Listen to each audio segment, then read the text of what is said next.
सबसे पहले आपको बहुत बहुत शुभकामनाएं। आप बैकुंठपुर से जो है प्रत्याशी बने हैं और इतनी सारी भीड़ आपके साथ, जनता का आशीर्वाद आपको मिल रहा है, क्या लगता है मुकाबले में कहाँ रहेंगे आप?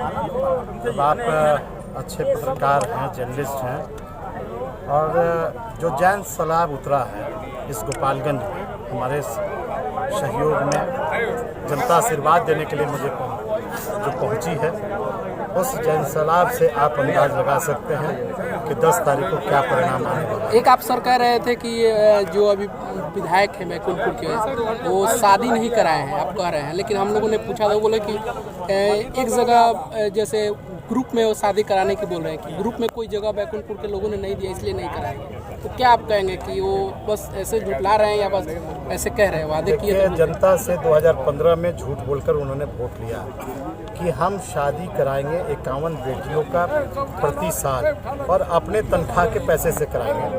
वो स्टेडियम की बात करते हैं, बड़ी बड़ी स्टेडियम का खेल मैदान बनवा देंगे। अगर जगह नहीं है तो वो मैदान कहाँ से खेल मैदान बनवाते? देखिए, एक जगह भी उन्होंने सामूहिक शादी नहीं कराया। यही सारी चीज़ जनता पूछ रही है। सलेमपुर में पुल का निर्माण नहीं हुआ, जनता पूछ रही है। गंडक नदी पर उन्होंने कहा था डुमरिया घाट में सौदागिरी बना देंगे, हम ITI कॉलेज हम बनवा देंगे, हम सिंहासनी को शिव सर्किट से हम जुड़वा देंगे। और यहाँ तक उनके सांसद मनोज तिवारी जो प्रदेश के दिल्ली प्रदेश के अध्यक्ष थे, उस समय सांसद भी थे और अतिथि थे सिंहासनी महोत्सव के, उन्होंने 8 लाख रुपए जिला प्रशासन ने उनको भुगतान किया। अब जो भगवाधारी का नारा देते हैं, वह भगवाधारी का नारा देने वाले भगवान का पैसा ठग के ले गए। वो एक सांसद के रूप में मनोज तिवारी थे, एक दिल्ली के प्रदेश अध्यक्ष के रूप में थे और वह सिंहासनी महोत्सव में आए थे बैकुंठपुर में और अपना 2 घंटा का कार्यक्रम दिए और 8 लाख रुपया का उन्होंने सरकार से पैसा लेकर वो दिल्ली को गए।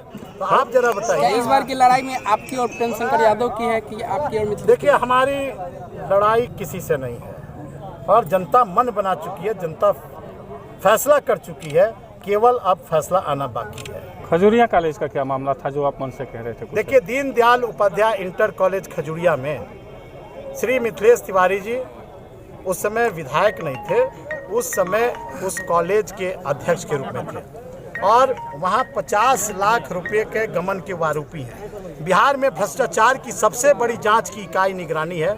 निगरानी ने जांच करके उन पर प्राथमिकी दर्ज कर दी 420 120 के तहत। वह मामला चल रहा है, वह हाईकोर्ट से जमानत पर है। और यह NDA की सरकार जो कहती है कि क्रिमिनल का भ्रष्टाचार से, करप्शन से हम समझौता नहीं करेंगे, उनके भ्रष्टाचार के आरोप का चार्जशीट जो FIR विजिलेंस ने किया, वह NDA सरकार के दबाव में वह 5 सालों में चार्जशीट दाखिल नहीं कर पाई है सारे प्रमाणों के बाद। तो दीनदयाल उपाध्याय के विचारों पर जो लोग, जो पार्टी सिद्धांतों पर चलती है, उन्हीं लोगों को बैकुंठपुर से उम्मीदवार भी बनाया गया है। आपके द्वारा सर कॉलेज बनाया गया, क्या वहाँ के युवाओं को रोजगार देने के लिए भी कुछ आपका कोई प्लान? देखिए, जब तक तकनीकी शिक्षा बिहार में नहीं होगा तब तक युवाओं को रोजगार नहीं मिलेगा। इसलिए हम एक बैकुंठपुर को हम चाहते थे एजुकेशनल हब बने, इसीलिए हमने जो है वहाँ पर पॉलिटेक्निक कॉलेज खुलवाया, ANM कॉलेज की स्थापना की।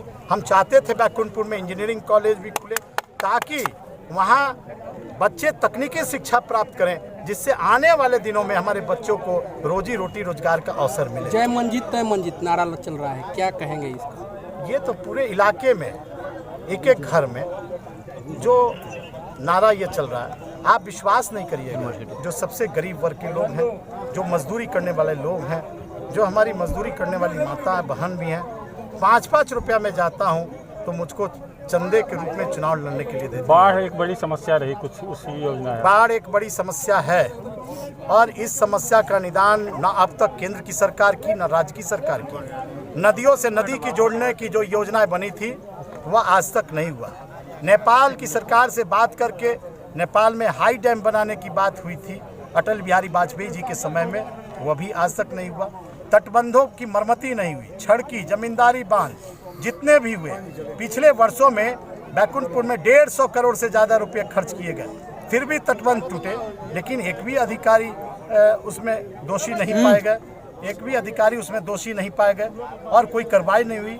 नया तटबंध का निर्माण भी नहीं हुआ, पुराने तटबंधों की मरम्मती भी नहीं हुई, जिसके कारण पूरा इलाके में प्रलयकारी बाढ़ हुआ।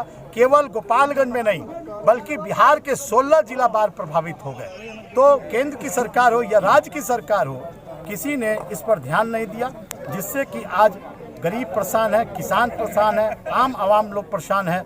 और हम निर्वाचित होने के बाद हम निश्चित रूप से सदन में इस मामले में जिसकी भी सरकार बने, हम गंभीरता से जनता के सवालों को उठाएंगे और सरकार को सदन में घेरने का काम करेंगे। मतदाताओं के लिए कुछ अपील करना चाहते हैं? मतदाता हमारे देवतुल्य हैं और हमने बैकुंठपुर का विकास किया है और विकास की एक लंबी रेखा हमने खींची है। अगर बैकुंठपुर की जनता हमको स्नेह आशीर्वाद देती है तो उसी विकास के रास्ते पर आगे चल के जो विकास की गति पिछले 5 वर्षों में रुकी है उसको हम तेज गति देंगे और विकास की रफ्तार इस बैकुंठपुर में हम और आगे बढ़ाएंगे। बिल्कुल 100% में 100%। इसके लिए महिलाएं क्या प्रयास कर रही हैं? जी, इसके लिए महिलाओं के तो मैं ही महिला हूँ और क्षेत्र में घूमने के बाद इसका एहसास हो रहा है कि मंझे गाँव की महिलाओं का रूप क्या है। जो बहुत ही गरीब तबके की महिला जिसको सुबह में भोजन किया, शाम को क्या है क्या नहीं है, उसके भी मन में ये धारणा है कि हमको वोट सिर्फ मंजीत बाबू को देना है। तो अब इससे बड़ा हमको ये नहीं लगता है कि रूपरेखा कुछ और हो। नाम क्या हुआ? जी, निरुपमा सिंह, विजयपुर प्रखंड प्रमुख निरुपमा सिंह।